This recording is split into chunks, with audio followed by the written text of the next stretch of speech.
Hello. Tonight's story is called The Snore Kingdom.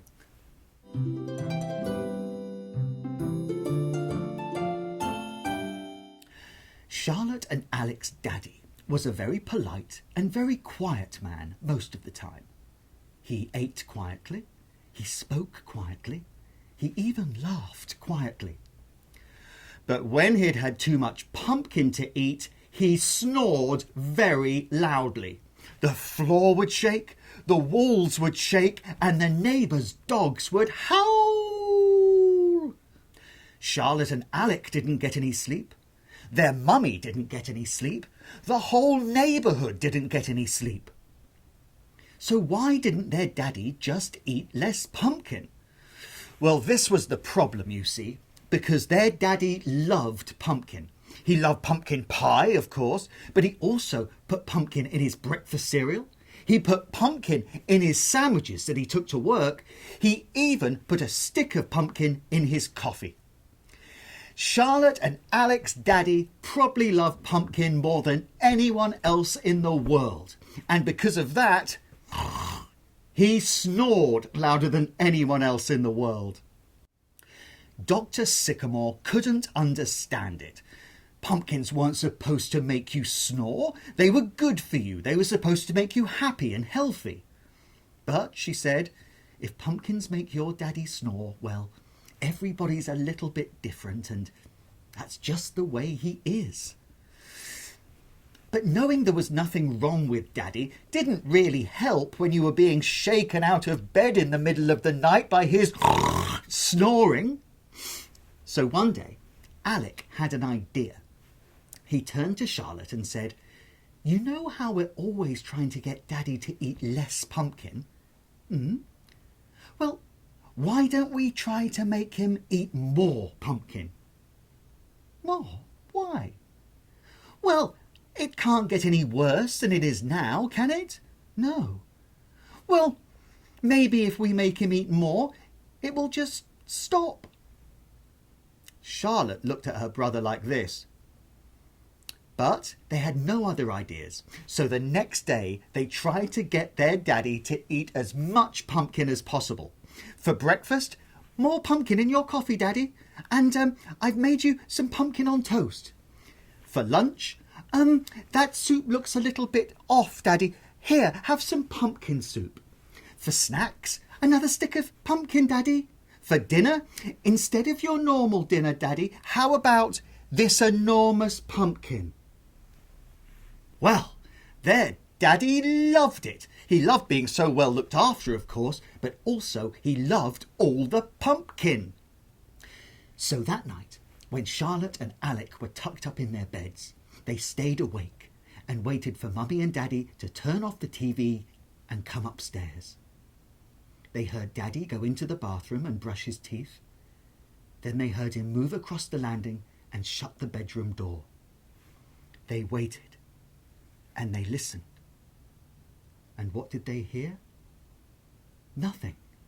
It had worked. And then it started again, worse than ever before. Car alarms were going off on the street outside. People were running out of their houses with their hands over their ears. "It's like an earthquake," said Alec. Charlotte looked at their beds. The screws were coming loose with the noise. They were falling apart. "Get on the floor, Alec," she said. They lay on the ground together and cowered. But then an enormous crack began to open up across the length of the bedroom carpet, and without being able to stop or save themselves, they slid towards it and fell through the gap. Deeper and deeper they fell, far deeper than the bottom of the house, tumbling and turning and falling into a chasm that seemed to go on forever. Charlotte had her eyes screwed tightly shut at first, but then was brave enough to open one, and she couldn't have imagined what she saw. "Alec," she said, and Alec opened his eyes and was dumbfounded. They were in a mysterious world of pink and grey, where the buildings were enormous horns, and the sky high above them seemed to be made of grey fuzzy felt. Now they saw they were falling quicker and quicker towards the ground, but they didn't land with a crash. They landed with a bounce. Even the floor seemed to be made of soft, spongy rubber, and all around them the deep noises of the strangest sounds they'd ever heard. "Hello," said a voice. Charlotte and Alec got to their feet and saw that they were being spoken to by a very peculiar boy indeed. His ears went out like spirals, his nose was a trumpet, and his mouth was a round speaker, a bit like the speaker in Mummy and Daddy's car. But his eyes were kind. "I'm Snoz," he said. "What brings you to the Snore Kingdom?" "To the Snore? Oh," said Charlotte. "Well, our daddy had too much pumpkin to eat." "It wasn't my idea," said Alex. Charlotte continued, "And he snored rather louder than usual, and our house fell down." "Your house didn't fall down," laughed Snoz. "Your daddy just opened up a gateway to the Snore Kingdom, and congratulations to him for it. He's got a magnificent set of pipes on him." "Well, thank you, I'll tell him," said Alec. "Oh, yes," said Snoz, walking away but beckoning them to follow. "You see, if it wasn't for snorers like your daddy, we wouldn't exist. All our honking buildings and all our reverberating mountains and all our moving pavements, they're all powered by the great snorers above." Charlotte looked down at the sidewalk. She realised that they weren't walking at all, but the whole ground was shaking so much that it was carrying them along.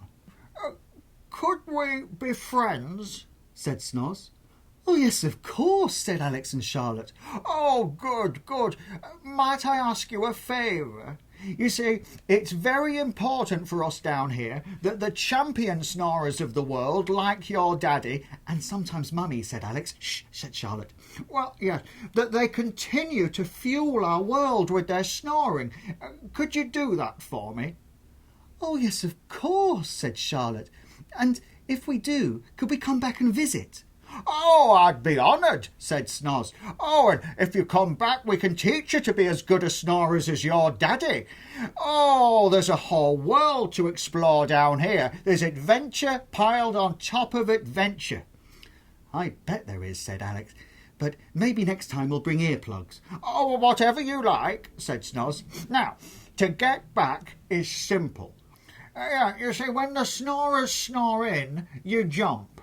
And when the snorers breathe out, you bounce. You see?" Alex and Charlotte looked at each other. They didn't quite understand, but then they listened to all the snores of the biggest snorers in the world. And when they snored in, they jumped. And when the snorers breathed out, they bounced. And when the snorers breathed in, they jumped. And when the snorers breathed out, they bounced. Higher and higher and higher they went. "That's it, you've got it. Goodbye," said Snoz. "See you," said Alex, trying to concentrate on his bouncing. Jump. Bounce. Higher and higher and higher until they saw the crack in the ceiling, and they bounced through it back into their bedrooms.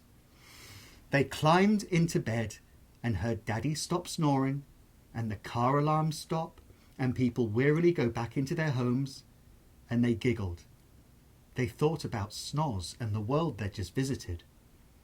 "I'd like to go back there one day," said Charlotte. "Me too," said Alex. "But I think we're going to need a lot more pumpkin." "A lot more," said Charlotte.